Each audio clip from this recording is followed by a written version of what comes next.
Alright guys, the information I'm about to show you is super important on these 1.0 and 1.6 EcoBoost engines, especially the ones with the turbo. And I'm pretty sure all of them have the turbo.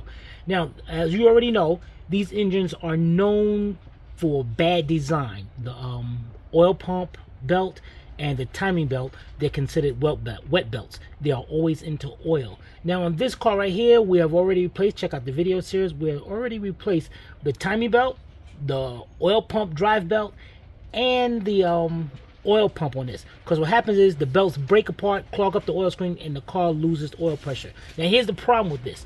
These turbos work by, well, it works by air, but there's bearings inside that has to be lubricated by the engine oil. So if the engine loses oil pressure, the turbo loses oil pressure as well. Now, this customer is a very good customer. But what happened is she lent her vehicle out, and by the time she got it back, the check engine, the low oil pressure light was on, and the check engine light was on. So she took it to the get an oil change, and that didn't do no good. It still was on. So replaced all that, got oil pressure. Went to drop the car off. 4 minutes away from the customer's house, bam! Not the check engine light, the it's like a service wrench came on. 4 minutes away. Got it back to the house, checked it out. One thing we should have did when we checked this, because we forgot that this runs by oil pressure, we forgot to check the turbo. Because on our way there, you know, you guys saw at the end of that series, everything was great on this vehicle. Everything was running great. Took it for a ride. We noticed it didn't have the power that it had, but it was, to me, it was pretty good, but not for a turbo.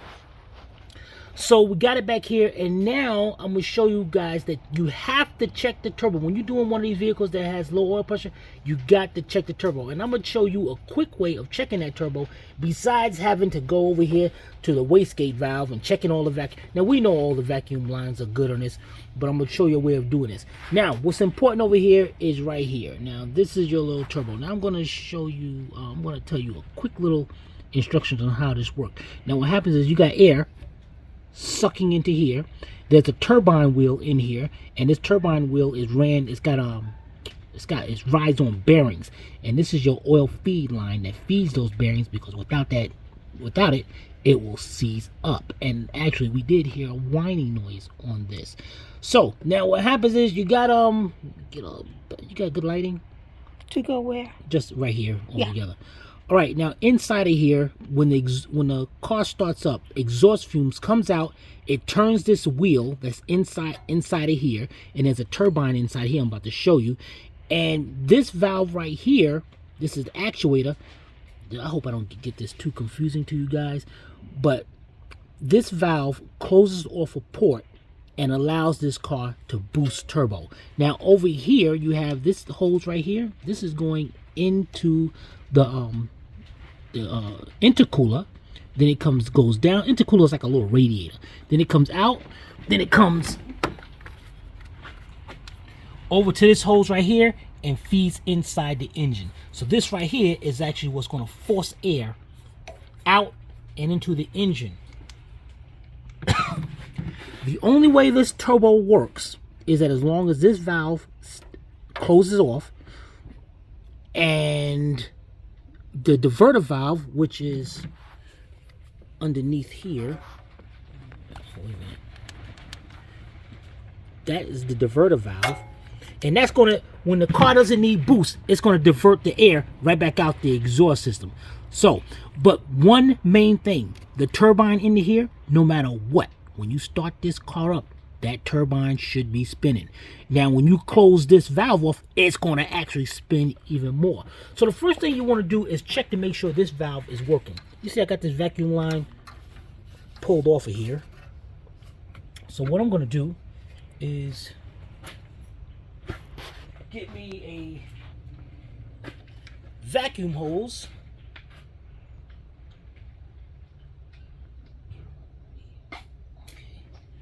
I'm gonna get me a vacuum pump. Now what a vacuum pump do, it mimics the computer, the solenoid over there, the wastegate. So now see, when I pump it up, that gauge is not moving nowhere. That means I ain't got no vacuum at all. It ain't working. But if I put my finger right here and hold it, that gauge goes up, and you're looking for it to let go, and hold. That means it's holding vacuum. If it goes down like that, that means the diaphragm in here is messed up.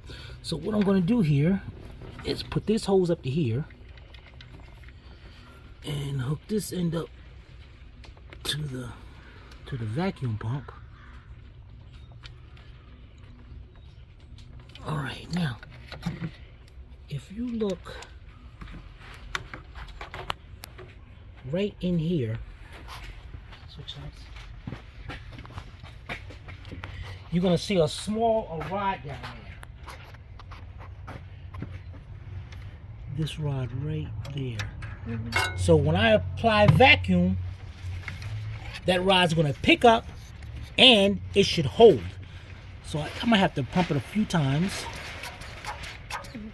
Okay, it's up. Look at my vacuum gauge. It's holding in place. Now I'm gonna hit the button, release it. We know that is good. That means we know this thing can boost. The next thing we're gonna do is I'm gonna get a mirror over here. Light this mirror up. And what I want you to do is, if you're looking inside that mirror, you're going to see the turbines inside there. That's good. When I start, when I start this vehicle up, that wheel should start moving. So what I'm gonna do here, and you gotta be careful because that light, that mirror's gonna drop on you. Okay.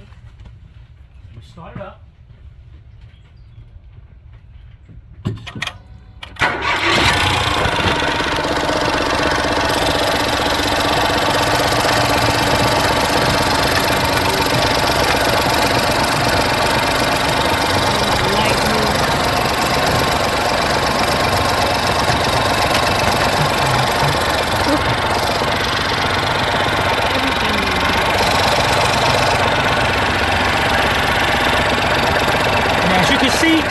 It's not moving. Now, that doesn't necessarily mean that it's bad yet.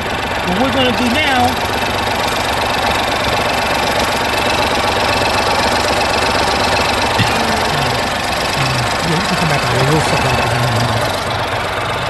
what we're going to do now is take our vacuum pump,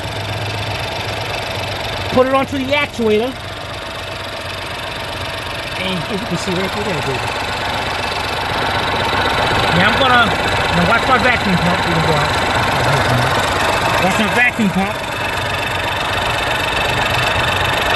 It's holding. Look down there.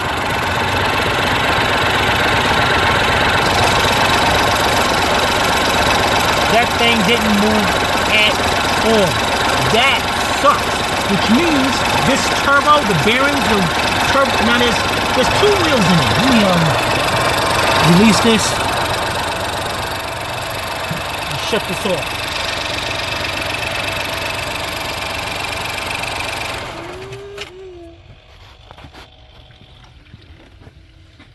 Now that turbine wheel you saw was on this side. There is another one right on this side. In between, well, this side right here. In between, there is the bearings and all that that's actually going to be spinning. The other side is supposed to spin as RPM. So I can tell right now, it's not spinning at all. So I know now what happened was when this thing lost oil pressure, it seized this up. That's why it is not boosting at all. Now there is another way. I'm going to tell you guys this because I don't want you to misdiagnose something like this. What I'm going to do here, because we know the car does have vacuum, so I'm going to plug this hose up on this actuator. Now I'm gonna start the car up. I'm gonna start it up and I'm gonna hit the gas a little bit. So what actually is, the turbine over here is trying to turn even more. So that wheel because that wheel right now, that's free spinning, which it shouldn't be. So I'm gonna start the vehicle up.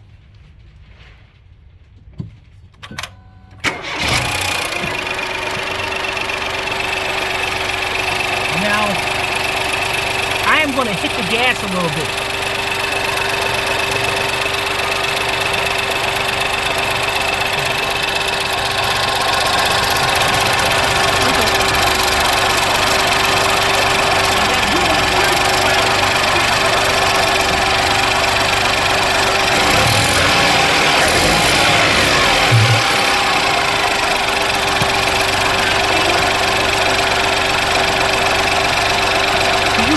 That no turbo. When I hit this gas, that thing should really start spinning. But we know the valve is closed right now.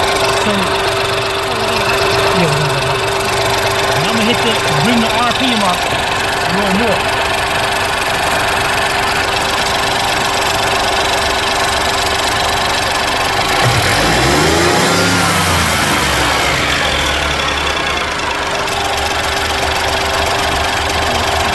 It's fun. Now, you know, that thing should have sounded like an airplane spinning right now because of that turbo spinning that fast. It was not spinning at all. So we know now we have a bad turbo. So my point to this video is, if you have one of these 1.8, let me shut the computer off.